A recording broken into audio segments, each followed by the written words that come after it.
Hello, ladies and gentlemen. I am the Hollywood Dream Big Daddy Devin Williams, aka the God King of the Multiverse, and I am here with episode 1 of Big Daddy Devin's Fantasy Booking.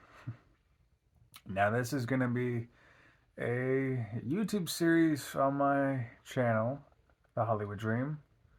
I want you to like, follow, and subscribe, share, comment. I want you to go to my website and I want you to buy a Disciple of Devin t-shirt. I want you all to acknowledge the WRW World Champion, the only man to defeat a gravestone for a championship, the only man to win a world championship dedicated to Mars, therefore winning a world championship to 2 planets. The only man to identify as a woman for like 10 days, winning a women's championship, pissing off everybody, and then vacating it, retiring it, and going back to being Big Daddy Devin. And no, I didn't dress up. I just wanted to prove something. But anyways, I am the future 2025 Royal Rumble winner and the WrestleMania 41 main eventer. I am the future youngest WWE champion of all time, and I am here to give you one amazing, excellent, extravagant, legend. Wait for it. Wait, that's not mine. Stu, wait for it. And I hope you don't need surgery, because the second half of that is appendix. Stupendous. Ding. Now, for this episode of Fantasy Booking, what I would do is December to January, there's no more pay-per-views, which is a good thing. I would bring back Mixed Match Challenge because I found it absolutely entertaining. It was fun. Miz, Asuka, Alexa Braun, Styles, Flair.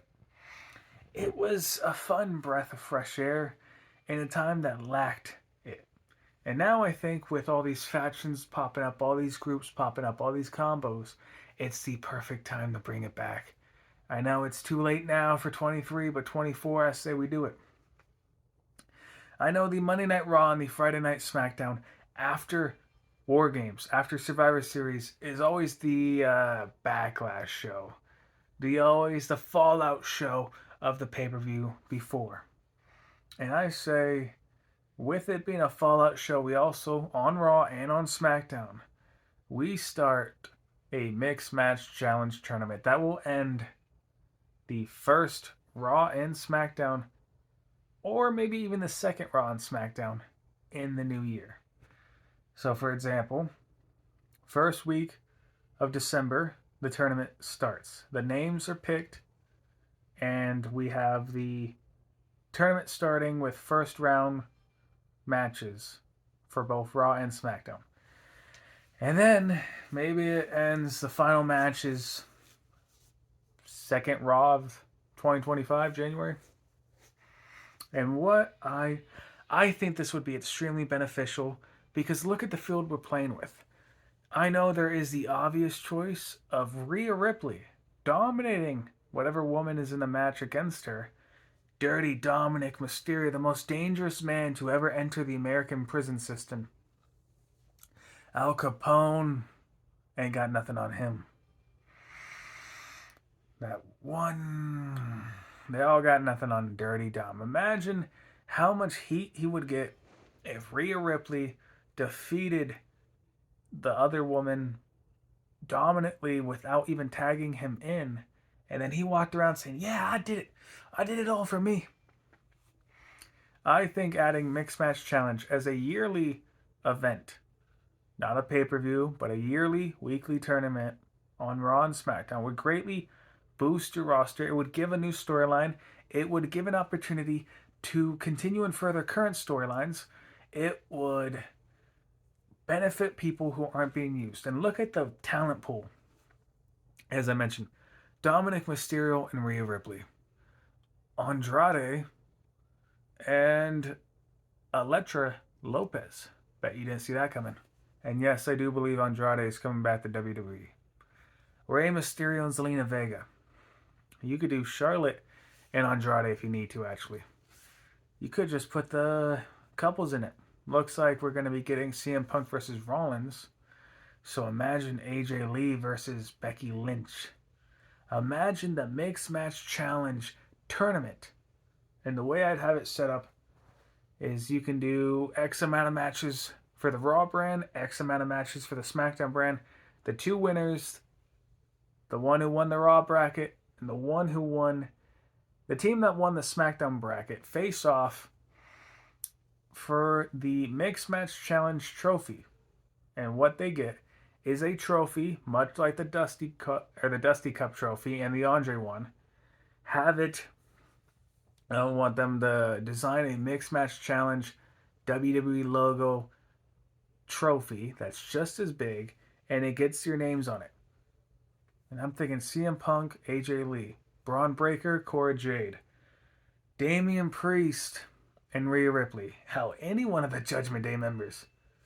You could have it continue storylines.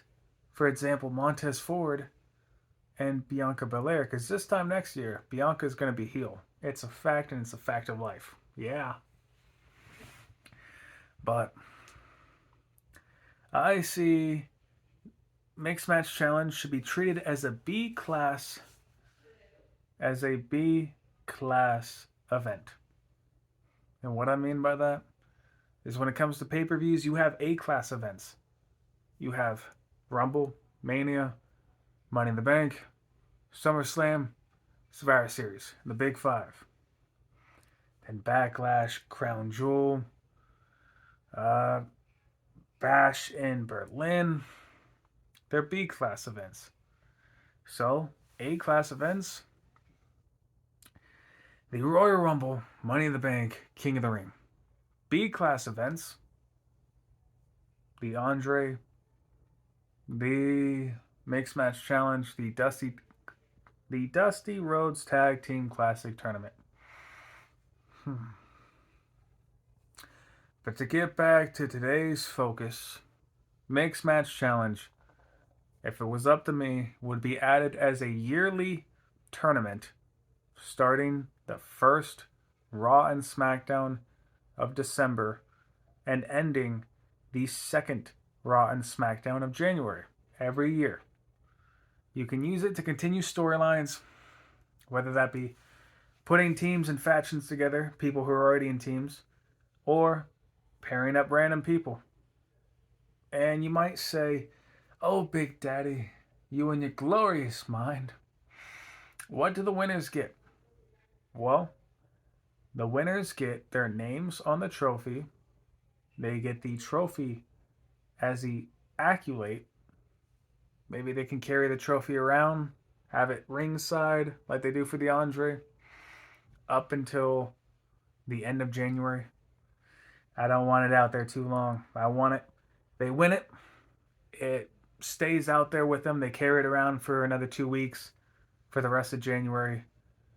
And then that's it. Once the Rumble happens, on to new things. But the main prize they would get, the winners of the yearly WWE Mixed Match Challenge tournament. And they would get the trophy and a title shot. So for the men, you get a mid-card title shot of any brand. You get the US, the Intercontinental, or the North American. You get a title shot of one of those of your choosing. For the women, you get a title shot of the World Women's title or the WWE Women's title or the NXT Women's title. I believe this would be a fun and exciting event. Again, it's not a pay-per-view, but it would be a fun and exciting way to boost new talent, use this tournament to boost and continue storylines. It's another feather in the cap of people, because imagine the dominance of 2023 the Judgment Day would have. They lost in War Games, but imagine if they bounced right back with Ripley and Mysterio winning the tournament and him there qualifying for a Intercontinental title match. And I don't think he'd win that match, but that would still be pretty entertaining. Or you could have it different. You could have it Priest and Ripley, some sort of miscommunication happens, and Priest gets pinned. Ripley then blames him, and he gets kicked out. Could have a finals match of of Rollins and Lynch, the married couple, versus Punk and Lee, the married couple. Or Andrade and Flair, married couple. Or Montez and Bianca, married couple. Or returning champions, Braun Strowman and Alexa Bliss. Or Asuka and Miz. There's so many opportunities. I think it's worth it. So I am the Hollywood Dream. This is episode 1 of my fantasy booking. And what I would do, the better the WWE. What I would do, the better the world, baby. Like, follow, and subscribe. And bow down to your Savior.